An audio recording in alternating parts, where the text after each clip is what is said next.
이튿날 아그리빠와 버니게가 크게 위험을 갖추고 와서 천부장들과 시중의 높은 사람들과 함께 접견 장소에 들어오고 베스도의 명으로 바울을 데려오니 베스도가 말하되, 아그리빠 왕과 여기 같이 있는 여러분이여, 당신들이 보는 이 사람은 유대 모든 무리가 크게 외치되 살려두지 못할 사람이라고 하여 예루살렘에서와 여기서도 내게 청원하였으나 내가 살피건대 죽일 죄를 범한 일이 없도이다. 그러나 그가 황제에게 상소한 고로 보내기로 결정하였나이다. 그에 대하여 황제께 확실한 사실을 아릴 것이 없으므로 신문한 후 상소할 자료가 있을까 하여 당신들 앞, 특히 아그리빠 왕 당신 앞에 그를 내세웠나이다. 그 죄목도 밝히지 아니하고 죄수를 보내는 것이 무리한 일인 줄 아나이다.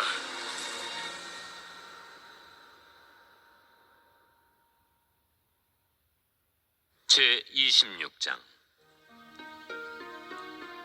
아그리빠가 바울에게 이르되, 너를 위하여 말하기를 내게 허락하노라. 이에 바울이 손을 들어 변명하되, 아그리빠 왕이여, 유대인이 고발하는 모든 일을 오늘 당신 앞에서 변명하게 된 것을 다행히 여기나이다. 특히 당신이 유대인의 모든 풍속과 문제를 아심이니이다. 그러므로 내 말을 너그러이 들으시기를 바라나이다.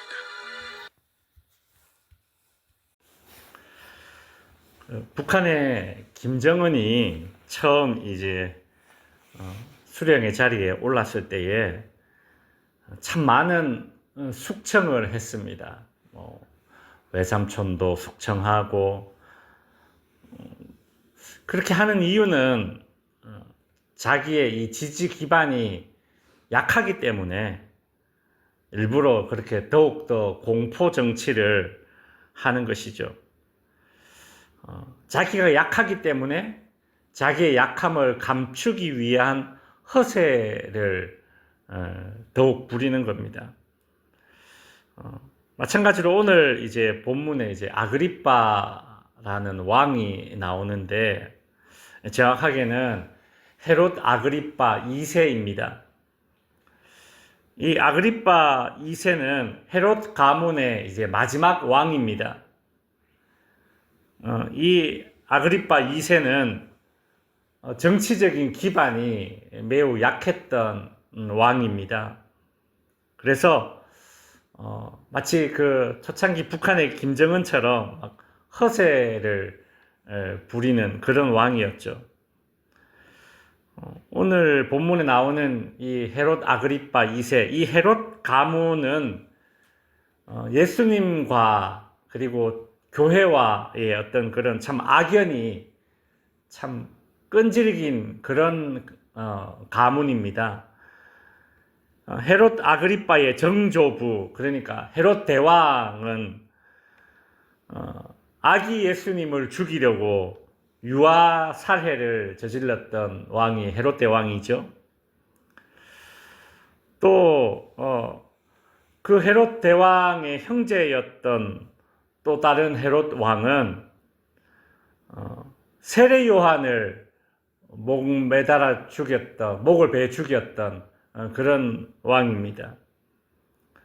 오늘 본문에 나오는 헤롯 아그리빠 2세의 아버지 헤롯 아그리빠 1세는 사도행전 이제 12장에 나오는데, 이 헤롯 왕도 하나님께 영광을 돌리지 않고 교만을 이제 떨다가 벌레에 먹혀 죽었다라고 기록이 남아있는 그런 헤롯 왕입니다.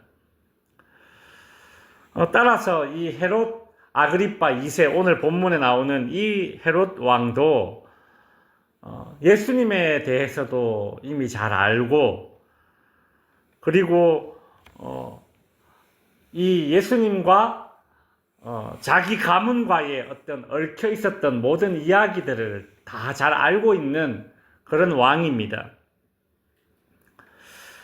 그랬던 이 헤롯 아그리빠 2세는 자기 가문과 그렇게 얽히고 여러 가지로 이렇게 설켜 있던 예수님과 그 예수님을 따르는 무리들, 이 교회의 상황, 그리고 이 바울에 대해서도 잘 알고는 있었을 것입니다. 근데 관심이 있었죠. 그래서 호기심이 있었습니다. 그래서 23절에 보면 이 헤롯 아그리파 2세 왕이 이제 이 바울을 만나는데 보면 그 모습이 이렇게 묘사되어 있습니다. 이튿날 아그리파와 버니게가 크게 위엄을 갖추어서 이제 바울을 만나는 모습을 볼 수 있습니다. 크게 위엄을 갖추었다라는 이 말은 필요 이상의 어떤 그런 허세를 부리면서 바울을 만난 것이죠. 의도적인 어떤 정치적인 쇼입니다.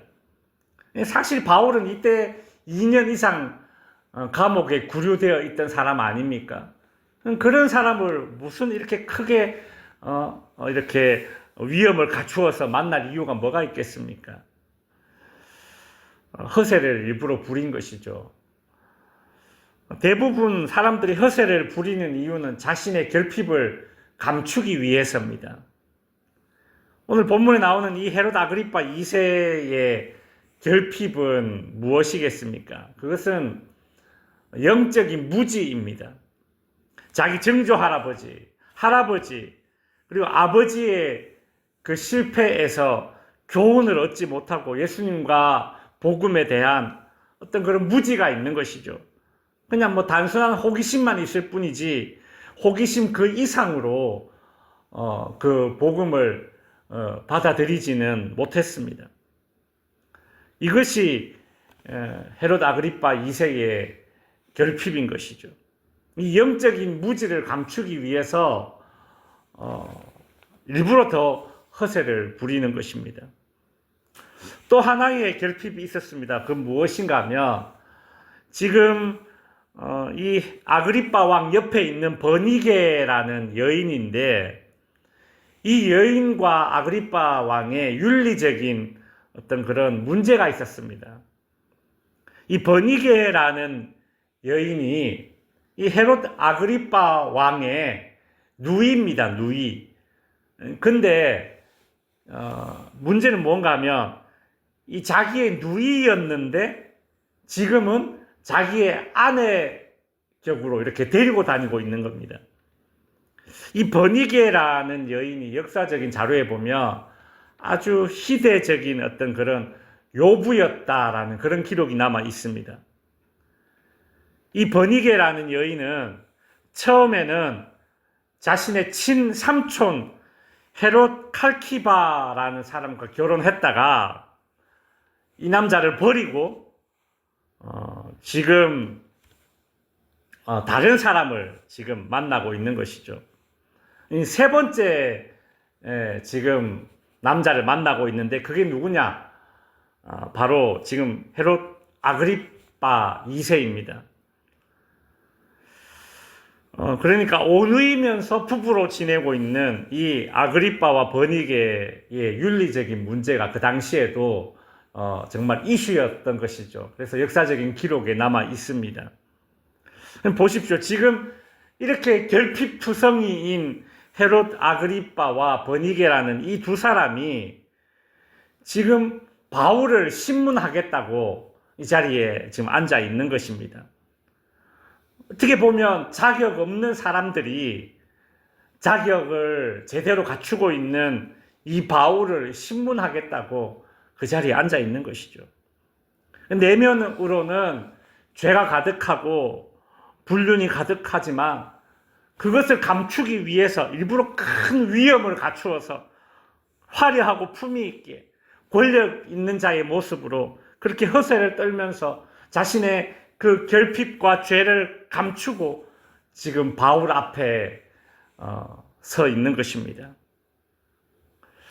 영적인 무지, 윤리적인 부도덕, 이런 것들을 감추기 위해서 더욱 허세를 부리고 있는 이 두 사람의 모습을 보면서 오늘날 우리가 이 세상 살아가면서 왜 그렇게 허세를 때로는 부리게 될까? 자신의 허물을 감추기 위해서 더욱 이렇게 허세를 부리는 것입니다. 반대로 신문을 받는 자리에 있지만 바울은 어떤 모습입니까? 당당하죠.